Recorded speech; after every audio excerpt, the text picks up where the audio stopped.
From what I understand, like a long-term business development and professional services, it can take like a year for any of these things to bear any fruit. And I think that's even a little thumb in the air. It could be 2 years, it could be 5 years, it could be whatever. It's really about just staying top of mind. Like it's repetition, right? How does trust get built? Repetition, credibility. 1, 2, 3, 4.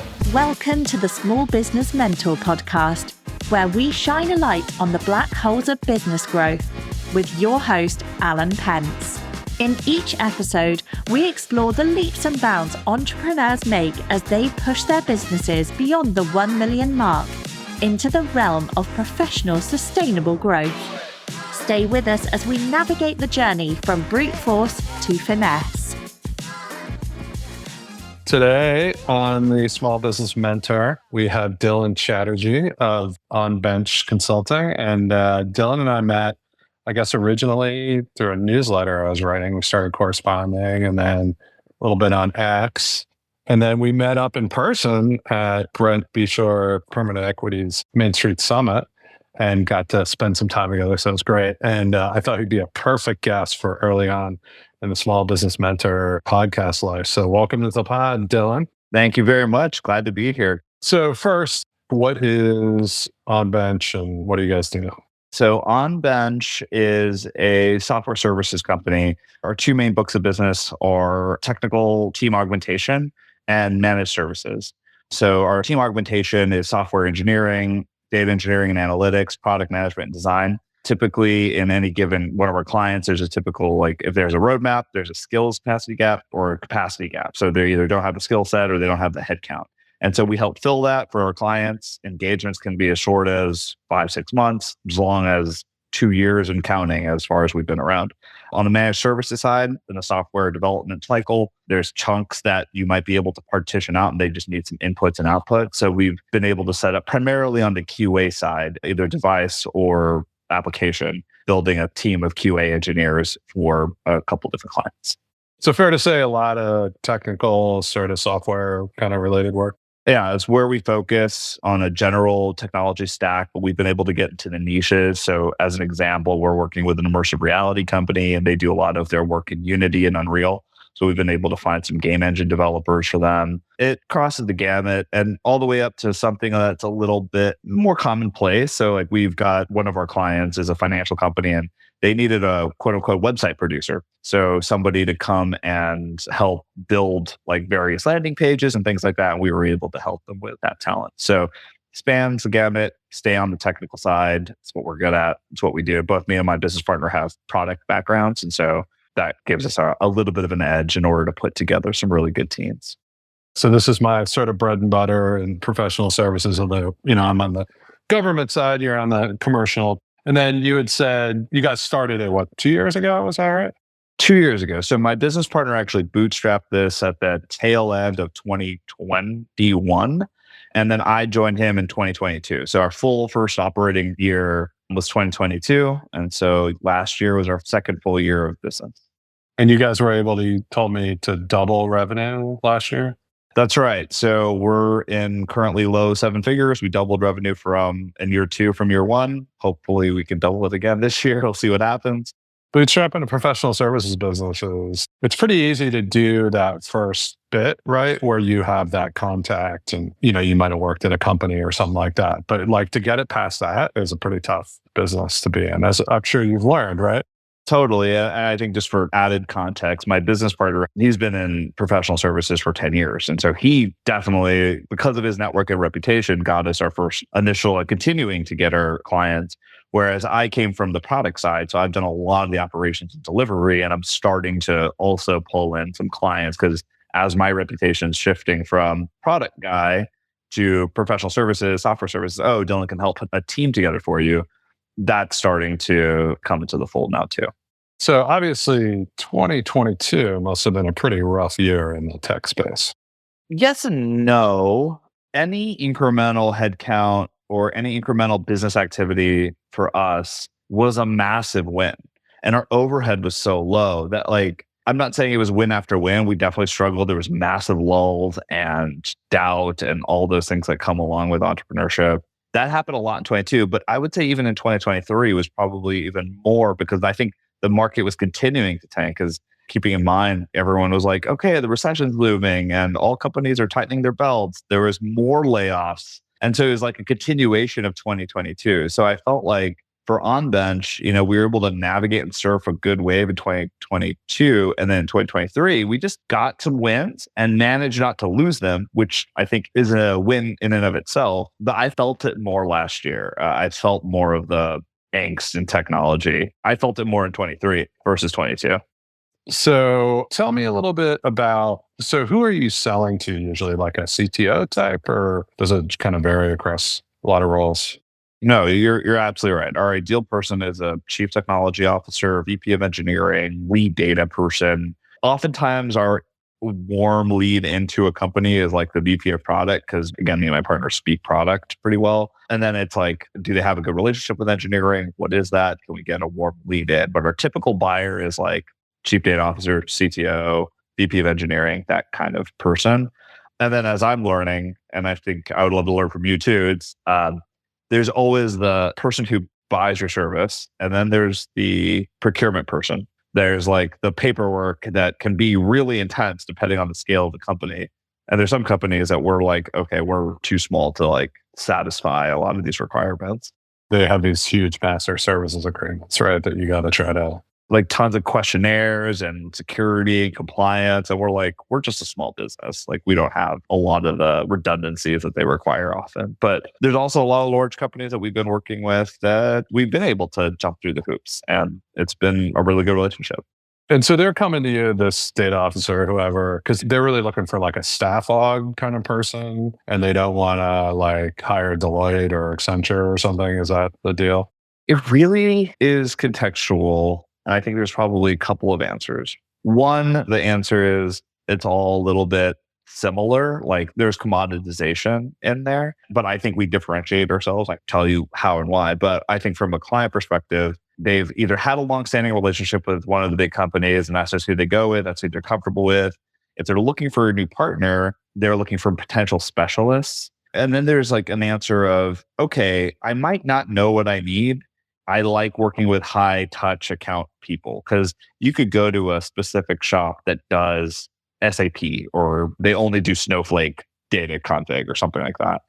And great, you'll get the technical expertise and you're buying that. But if anything branches out or spills over or they need account escalation or some sort of handholding, you might not get that level of attention from that consulting. Similarly, from like a larger organization, they have a bench to carry and they're going to tell you that they've got the right person for you. Where Onbench is, our operating model is a bit unique in that we work with local teams on the ground and are able to really align with our clients. So we don't have the whole bench carrying aspect to it because we work with our partners and can recruit to the bench. And that helps. And so that makes us flexible. It aligns our incentives better. So the client might say, okay, look, I've got a roadmap that I've got enough headcount to do 75% of it. I need somebody in the next 2 weeks to come on for a 6-month project because this is like an interdependency I have in it. You could go do the work to go find that right person. You could go to the consultancy and pay the premium, or you could come to an on-bench and where we're contingency based, really active. You're dealing with me, you're dealing with my business partner. We're in the weeds and we can provide that kind of high touch experience that I think a lot of companies want. But you wouldn't necessarily manage the day-to-day of that person on the site, that the client would? We usually embed them onto the team. That's how we're able to scale a little bit better too. And they would prefer that. They don't want to hire a manager or anything. Like they want this person just to come in, the remote hot desk kind of thing, sit down, here's all the stuff you need, start producing. And our talent know that. They walk in knowing that and the expectations are aligned. They're onboarded like that. It's friendly. Like a lot of, like we've got long-standing clients who are literally almost as long as I've been at Onbench, they've been with the client. It's almost like a full-time thing, but this is how they like to work. It's simple the way we make it happen. We're good with managing the account. Talent is happy. So it's a win-win-win. It's very similar. At GovCon, we do a lot of this where we call it staff aug or CETA support, science, engineering, technical advisory.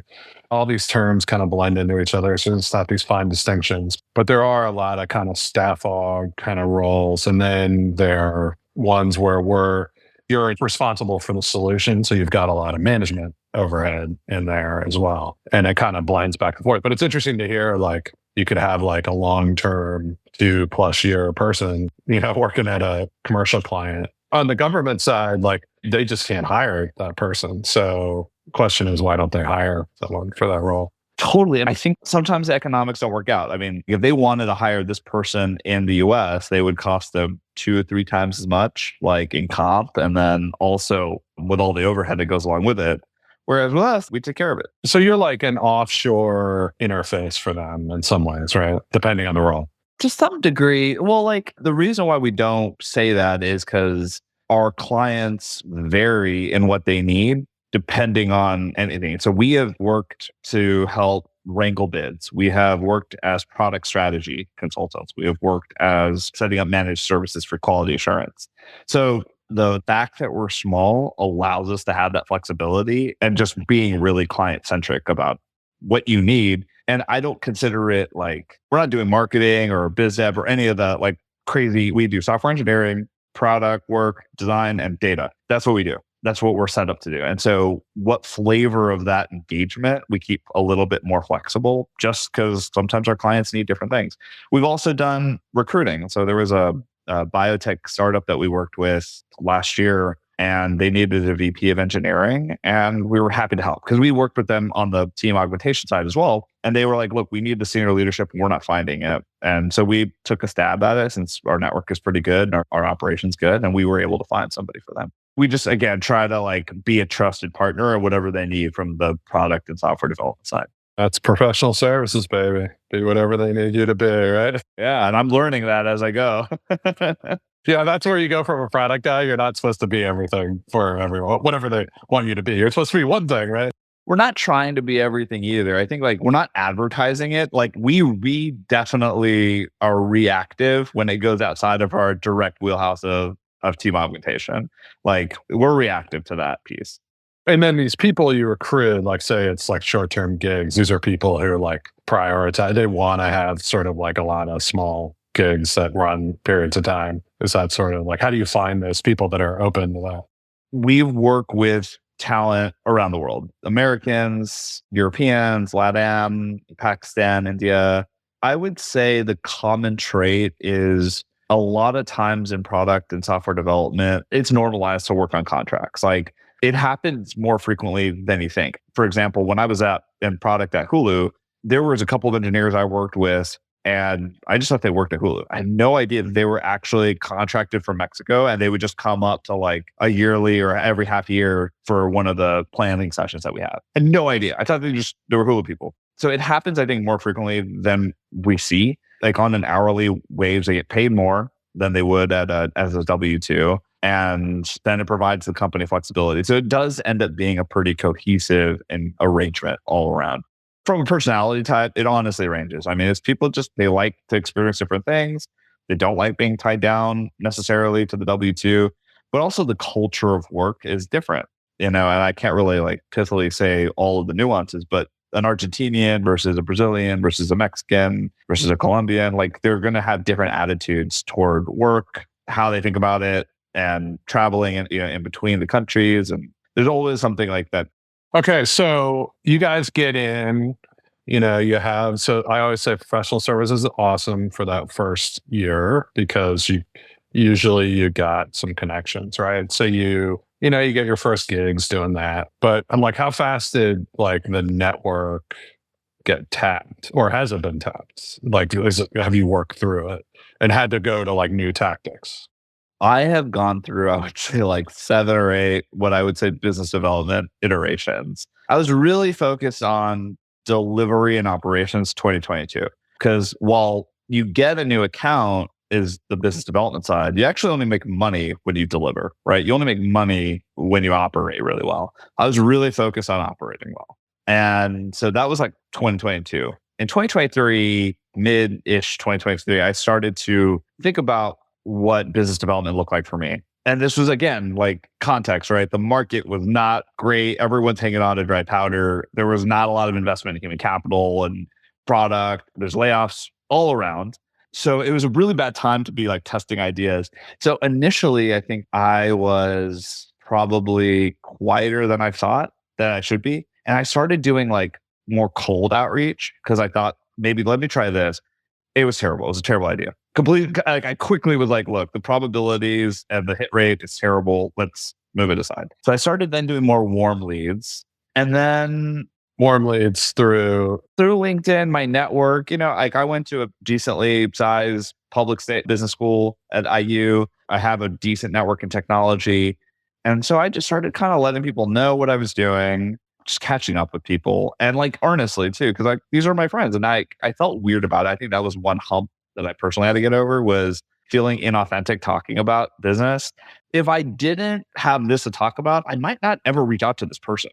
So I actually just kind of was like, hey, I'm doing this. If it's not interesting to you, all good. I would love to catch up, see how you're doing. And I think that there's a personality type for that too. And I was kind of tapping into that version for me. So reaching out to people, and then the old marketing 101, segment, target, and position, right? So I was just figuring out who I would love to be in business with, building lists, and then kind of going through it. I had went through a few iterations, and now I'm at a place where I think I'm comfortable with the sales process of getting a warm contact info. Like I'm okay asking for the warm lead, letting people know what I'm doing. If you're on LinkedIn, you know me through business school, like this shouldn't be a surprise that I'm trying to do business stuff. Like, right? Like and I think it's fine. And most people who know me know that like I don't do this a lot. I'm just running a business now, and it's a different thing. So now just getting that warm intro in as pretty much the flavor. So I have lists, do the outreach, try to get a meeting, figure out if there's a need. And if there isn't at the time, cool. Like we'll check in every once in a while. And if there is, great. Let's see what we can carve out. If we don't win it for whatever reason, goes back to great. We'll just check in every once in a while. And I keep it like that. And as I'm learning, it's volume and consistency. And so I think, that's where I'm at. Right. So cold doesn't work. Especially for what we do, especially for professional services. I think that needs to be noted. It's a volume game to some degree, but it's not that volume. We hired some company that was doing like email. They'd buy emails and go do emails and do that kind of cold outreach. And then the third email would be funny and try to get to, and it did like nothing. I mean, it was just such a waste of time.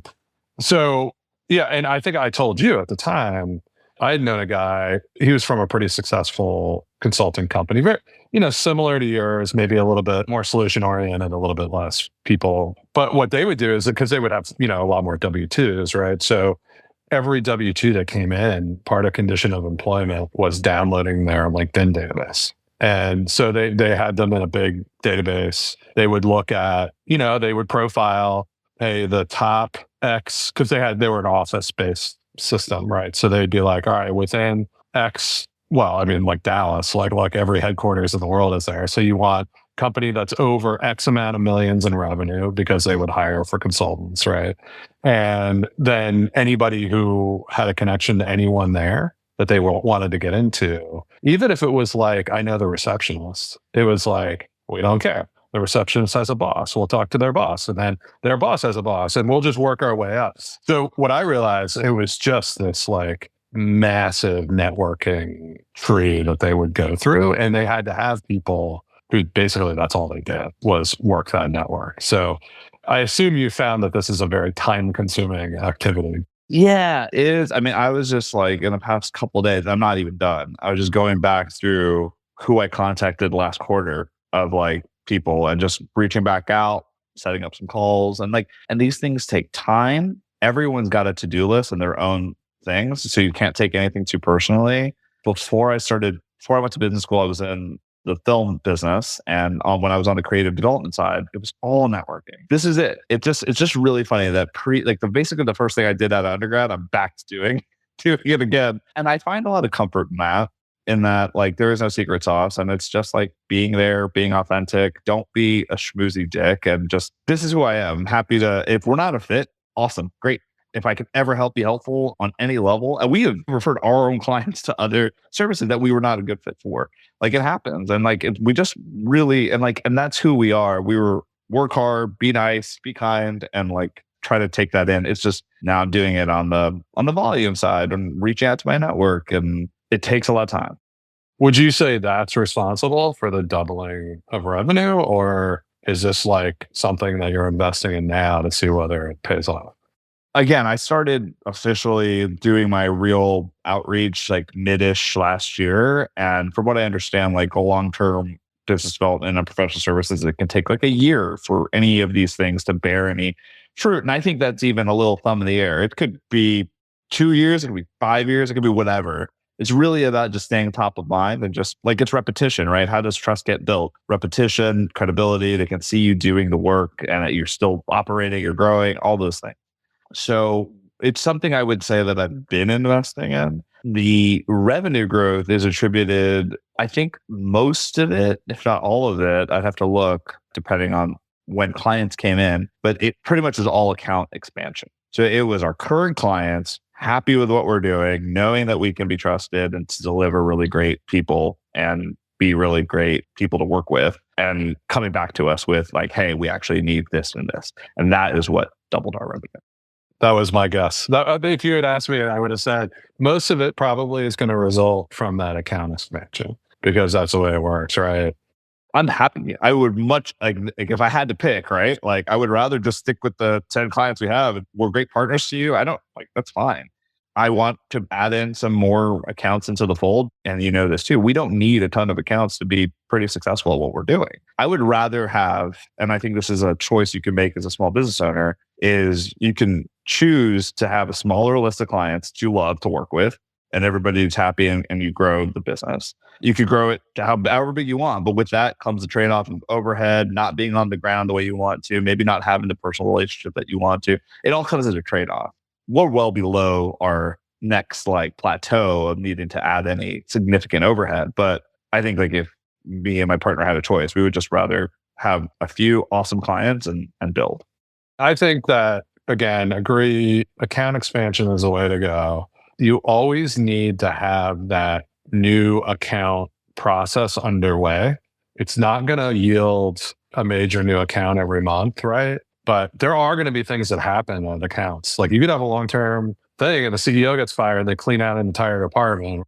Totally. And for us, the project ends and they're like, hey, thanks. Exactly. I always found that frustrating trying to balance those two because you're spending so much time developing the new accounts and it just takes forever. And you get a lot more like quick results from reinvesting in where you are. So, but it does, like in professional services, I think you always have to be doing both. And the question I would have is sort of like, if you benchmark yourself a little bit against some of the other people coming in, take a look at, are their materials better? Like, do they have videos with their clients, testimonials and case studies? And like, can that turn the dial at all for you? Or like the other thing I really see as successful is like, if you hit on something that's hot at a client, like you're on some AI thing or whatever, then like that can become the lever to like get in somewhere else because everyone's kind of looking for that thing, right? And that becomes like this huge door opener. We haven't found that. I'm wondering, like, in order to find that thing, that lever, do you spend time like thinking about like how do you find that thing? Because it seems to me like it either slaps you in the face, in which case it's so painfully obvious, it's probably hyper competitive, or you have to do a little work to find the insight. I think that, and maybe that's just like an old behavior from product of like what you say and what you show isn't the thing that's actually driving the need. It's a symptom of the need. So I'm wondering, like, how do you find that thing that becomes the lever? I think this is what it's all about, right? So there's no 100% answer. It's like you're spraying and praying most of the time. And when you start figuring it out, then you grow really quick and then you hit another plateau and you figure out the next thing. But that figuring out, I feel like you have to break that time apart to actually look at the data, think about it, reflect, right? I think that that's where a lot of business owners may get trip up, at least it's where I do. There's not enough time to like take out that time. Like I'm delivering, I'm operating, then I'm selling and I'm doing this. And like, I don't have time. Like it's hard to break out the time to just go, what have we done? Like, let's take a look at the projects that we've done. Let's take a look. Like, it's almost hard to do that to some degree. You're leading me right where I wanted to go. So I agree. This is what's hard, right? This is what I called growing my company. I started my company too. We did $1 million in our first year and we got up to like 3 to 4 by year 5. And then the whole thing we started losing work. We weren't running the place. I had the first really bad black hole, right? And so quite frankly, we got lucky to go up to 4 that quickly, right? It was just some luck, but we hit it like a freaking freight train and like bounced back. And I think that this is the issue, right? You got to figure out what it is. So, like, what can you do? Well, you try a bunch of stuff, but you've got to be really good at firing consultants and marketing people that you try to do stuff with.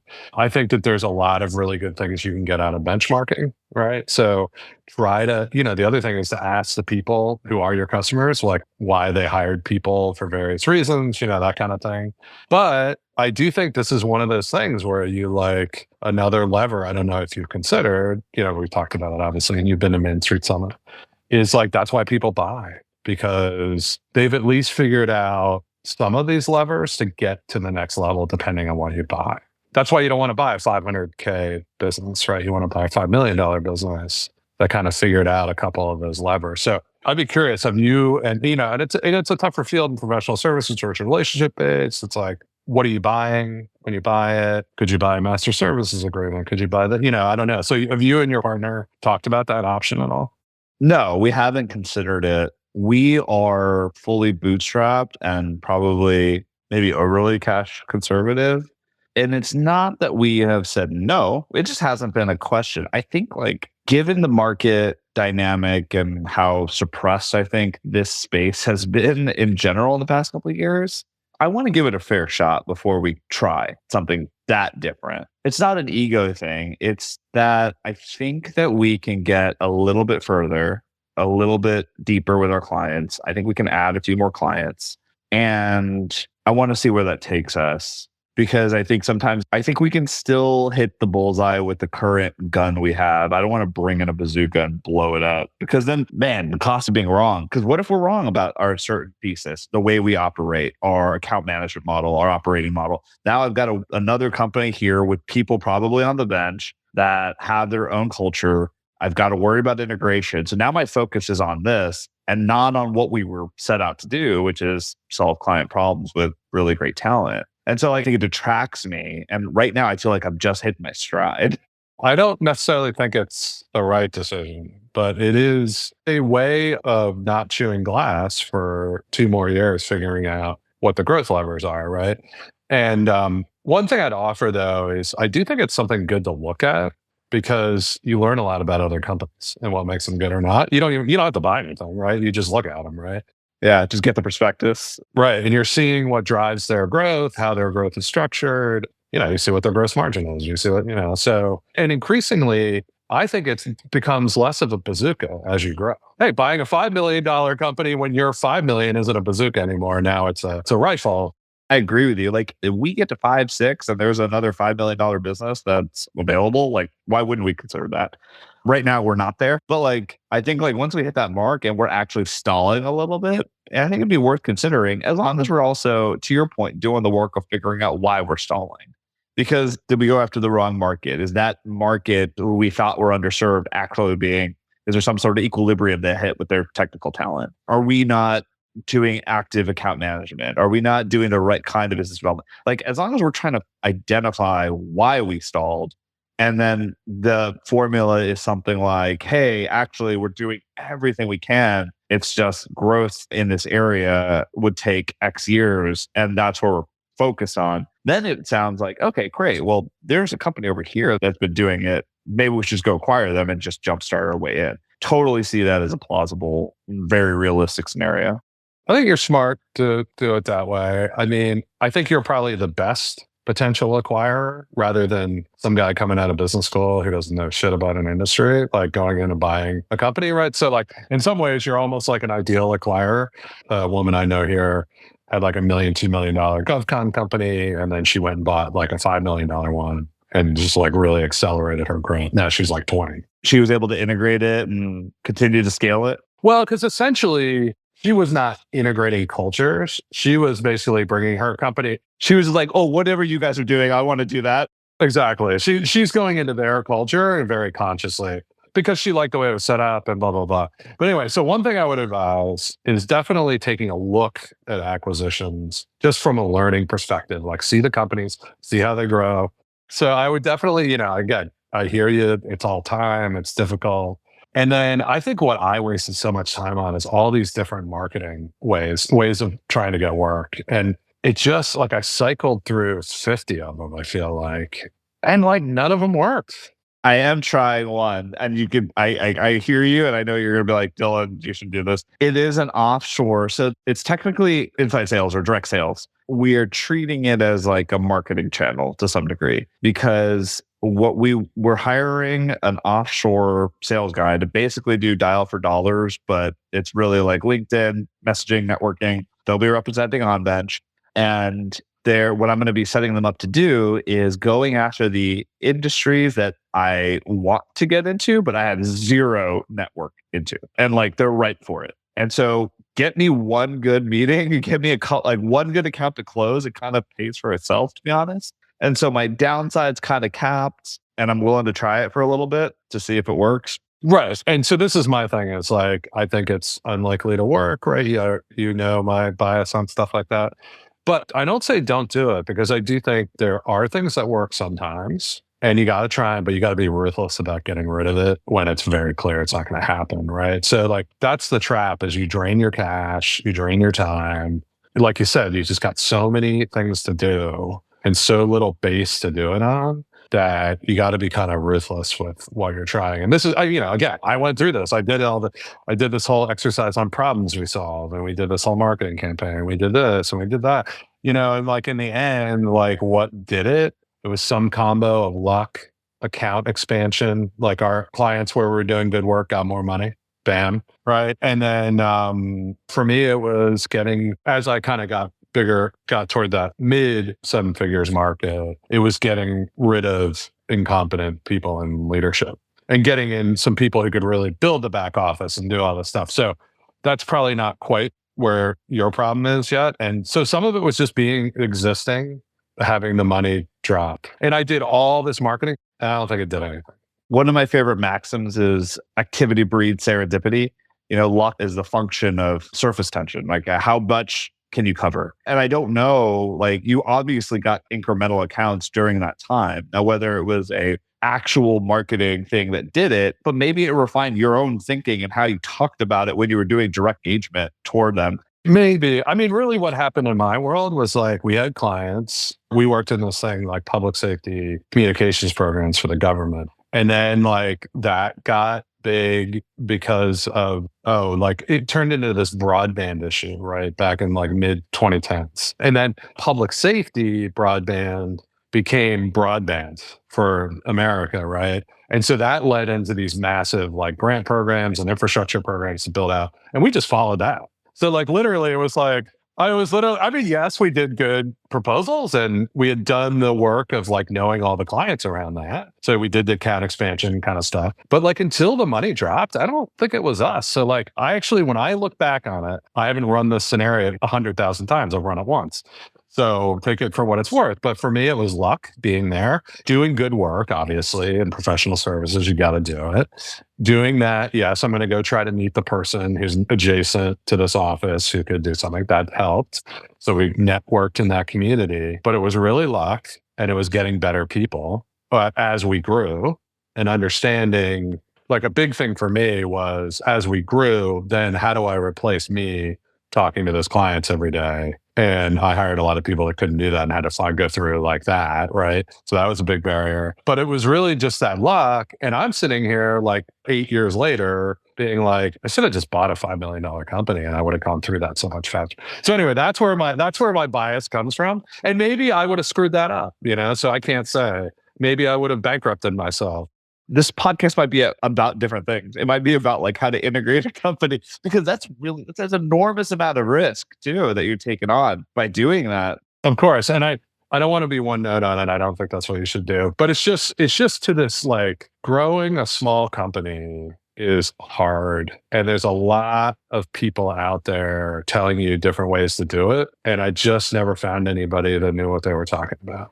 To scale my learning up the professional services curve, I reached out to guys like you. I've reached out to people who are 10, 20, 30 years ahead of me in the space. That was the only way I knew how to do it. And so I got a few good learnings from these people. And what else did you hear? I'm curious. Everybody started it the same way. I don't think that they put the 1 year time frame on it the way you did, but they were like, look, go do your pitch, find your friendlies, find the warm leads, and you just keep doing that until you get enough revenue to hire a business development person. One piece of advice I heard was hire your next BD guy a little bit before you think you're ready, because man, I wish I had done that earlier. Let them hit the ground running a little bit more. I'm going to push back on that one hardcore.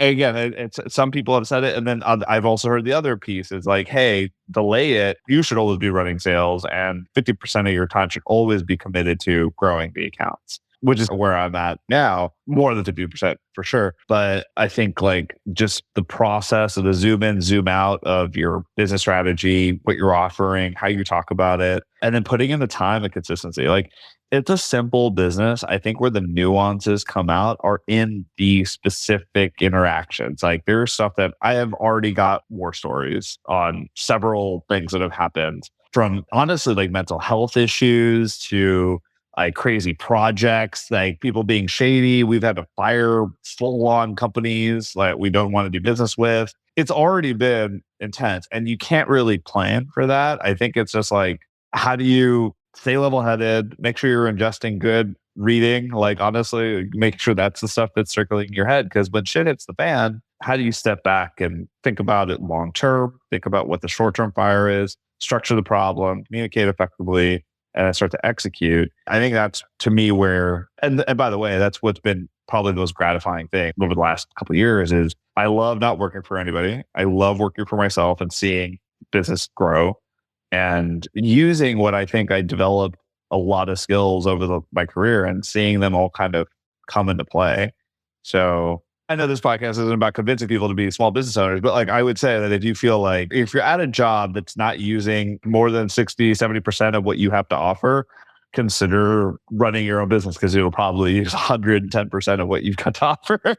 But it will force you to look at every aspect of yourself, and not always in good ways, right? So like, it'll force you to be like, it'll challenge your mental health, right? Am I any good at these kind of things? Like, it will make you look in the mirror and like face yourself. There's no one else to blame, right? Except for yourself. And that's why you have a partner, so you can blame them, right? That's exactly right. Hey, and I have got a good division of labor, and like last quarter, and it took a couple of iterations. I'm glad I put in the work, but like I was able to kind of boil down our 2024 operating plan in about a couple of pages. And we just did that this year, and we've got what we're doing, like what area we're investing our time, who owns it, what metric is it going by. And then every quarter or probably every month, we're going to take a look and see where we're at. And that was one learning for me personally is I think 2023, we did like on our own offsite, and I had these business development goals. And by like week 2 of January, it was all blown. Like, this account fell apart. This new account came in. We were like, It was like, well, I don't know how to play this, right? Yeah, exactly. Well, I totally hear you. It's exactly what happens at your stage. And like, I just wanted to go back real quick on the sales guy thing, because I want to make sure that people understand I really believe in professional services, that the people running the business have to sell, because when you're small, because you're the only talented person who's willing to take the salary cut to like be at the company that way. A lot of other people, the really talented salespeople that can do everything, they make $2 million a year and work for Oracle. They're not going to work for a small upstart company. And you're effectively like a better salesperson than your company deserves when you start out, because you're like the high-powered guy who would have been at Oracle, but is actually working in this company because you want to work for yourself and build something. So obviously you're the best person to sell. And you're not going to be able to hire anybody capable of doing it until you get past that 5 up to 10 million phase. Then you have to get somebody else to sell. Or, you can choose to go the partner model and be like, this is going to be a company of helpers around me, and it's going to be about Dylan and your partner. That's totally acceptable. And you can make a lot of money that way, but you don't have an asset, and you're not going to be able to scale it to the next level except by bringing in new partners. So I wanted to make sure people understand that my ban on a salesperson is not throughout the cycle of the company. It's only at the beginning. and by the way, I think the advice that I was given was not like a hard fast rule that you should do it like right away. It was more like doubling your throughput with a great sales guy at some point in early-ish in your lifespan of the company could possibly help, because Otherwise, like, the level of stress that business owner, especially if it's only one person, and this is that person, the person I'm thinking about, like it was only him. I think he just felt like that weight. And so getting a highly compensated biz dev person was a good move for him. Before you ever do that, we'll do another podcast and we'll just talk about my experience trying to hire salespeople. If you're willing to have me back, I called the job being Darth Vader's admiral. It's a good job, but you're probably going to get killed in the next year. So I think I fired about 4 salespeople in 4 years. So definitely there's stars though. There's stars there. Now I have a great sales guy. Now that we're bigger, it's a lot easier to attract that person who, like now I'm able to go to somebody who's like running one account in a big company and they want to run their own show across all the accounts. I can attract that person. But before, there's just no way, right? Where do you want to take Onbench to? Like, what's your guys' goal? I think that getting past 15 mil ARR contract revenue per year would be like amazing. And then like however high we can take it without, I think that there is probably some natural growth limits for us in that, like what I said was true. Like we want to work with a smaller clientele doing really great work and build, so I'd rather stay small if it meant like I get my freedom, raising my kid, being with my wife, running a great business. Like I would rather not have that pressure of the overhead and all the infrastructure that comes along with enormous amounts of scale. I reserve the right to change my mind, but that is definitely where I'm thinking. Like, because I'm having fun what we're doing. You'll definitely change your mind, and it's totally fine, right? I was in my 30s and I had kids, and it was a lot easier to just kind of do the work, and we were doing well, and I was learning, but like then I got to a point where I was like, I need to find a way to sell this thing or make it into something that operates without me being. I want it to be saleable in the sense that it doesn't depend on me whether I sell it or not, and I want it to scale, and that came later, right? I always went back and forth, but then there was a point at which it's like, this is not going to be worth me doing anymore unless I take it this direction. And I think that's totally cool. No one needs to come out with a mission 100% big. I think that's probably it. Like, Onbench is on a good trajectory. We're having fun. We love our clients. We like who, our partners are great. And let's just keep growing. I think a lot of people end up thinking about what do you want to be as opposed to what do you want to do? And right now, I think I'm doing what I want. And so I'm happy with that.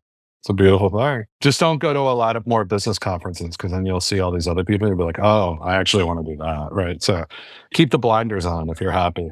I'll try. There's some real truth to that. I think it's just being able to say, yeah, this is what I want to do. And, if I go to a business conference here and there, hopefully I meet some good people, get some good food, and then be happy with what it is.